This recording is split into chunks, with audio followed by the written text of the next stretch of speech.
Friends, my name is Ankit Singh. जैसा कि आप सभी को पता है, बीटी यूपी ने अपना एग्ज़ामिनेशन 22 जुलाई से कराने का निर्णय लिया है और ये एग्ज़ामिनेशन एमसीक्यूज़ बेस्ड होंगे। ड्यू टू कोविड-19 इस सिचुएशन में ऑब्जेक्टिव टाइप क्वेश्चन कराना मुश्किल है, इसलिए ऑनलाइन माध्यम से एग्ज़ाम कराने का फ़ैसला लिया गया है। तो मैं आपको कुछ उससे रिलेटेड क्वेश्चंस बताऊंगा, एमसीक्यूज़, जो कि repair and maintenance of building के सब्जेक्ट से रिलेटेड है। इस पर पहला क्वेश्चन जो मेरे हिसाब से आ सकता है, बन सकता है, वो है how many types of cracks can occurs in building. Building में कितने तरह के क्रैक्स ऑकर्स हो सकते हैं। तो वो दो तरह से हो सकते हैं, जो कि आंसर सी होगा इसका। फर्स्ट में 3 दिया है, बी में 4 दिया है, सी में 2 और डी में 6।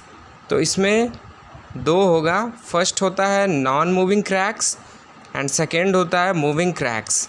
नॉन मूविंग क्रैक्स जो आते हैं वो ड्यू टू श्रिंकेज आते हैं और ये यूजुअली सैलो रहते हैं। मूविंग क्रैक्स जो होते हैं वो एक्सेसिव स्ट्रेस के चलते आते हैं और ये जनरली कंक्रीट में ऑकर्स होते हैं और ये वाइडर होते हैं 1 mm से।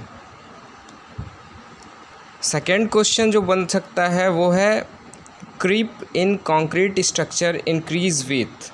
फर्स्ट ऑप्शन है इंक्रीज इन ह्यूमिडिटी, सेकेंड है इंक्रीज इन वाटर, थर्ड है decrease in temperature and fourth है डिक्रीज़ इन ह्यूमिडिटी।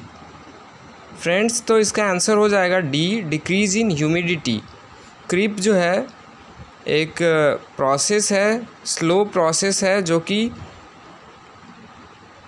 लोड देने पे आता है। Creep is an small deformation that is formed due to loading on concrete. It is a slow time dependent process. An increase in temperature and decrease in humidity can cause this. तो ये temperature को बढ़ाने पे और humidity के घट जाने पे ऑकर्स होता है क्रीप। आते हैं हम तीसरे क्वेश्चन पे। तीसरा क्वेश्चन आपका है the main reason for cracks in masonry joints. Masonry joints जो होते हैं, ब्रिक वर्क जो होता है, उसमें मेन रीज़न क्या होते हैं क्रैक्स के आने के। तो फर्स्ट ऑप्शन दिया है मॉइस्चर, सेकंड दिया है मैग्नीशियम, थर्ड दिया है फर्स्ट दिया है मॉइस्चर, सेकंड दिया है सल्फेट एंड सी दिया है मैग्नीशियम, डी दिया है सोडियम। तो ये सल्फेट के कारण जो है मैसनरी में वर्क में, मैसनरी जॉइंट्स में क्रैक्स ऑकर्स होते हैं। ये सल्फेट क्या करते हैं, मोर्टार को वीक बना देते हैं, मोर्टार पे अटैक करते हैं और उसे वीक बना देते हैं। और ये 2 से 3 साल बाद, आफ्टर कंस्ट्रक्शन 2 से 3 साल बाद ये क्या होता है, इसमें अपीयर होना शुरू हो जाता है। ये क्रैक्स जो हैं अपीयर होना शुरू हो जाते हैं। चौथा क्वेश्चन है how many types of damage are present in classification of damage. Okay, तो there are three types of damage. First है माइनर डैमेज, सेकेंड है moderate damage and third is several damage. कौन कौन से हो गए, minor damage, moderate damage and several damage. इसमें देखिए एक और तरह से क्वेश्चन आपसे अराइज कर दिया जा सकता है कि हाउ मेनी टाइप्स, इसमें से कौन सा डैमेज के पार्ट नहीं है, इसमें कौन सा डैमेज के पार्ट नहीं है। उसमें फर्स्ट दे देगा आपको माइनर, सेकेंड दे देगा मॉडरेट एंड थर्ड दे देगा सेवरल एंड फोर्थ में कोई और टाइप के डैमेज दे देगा।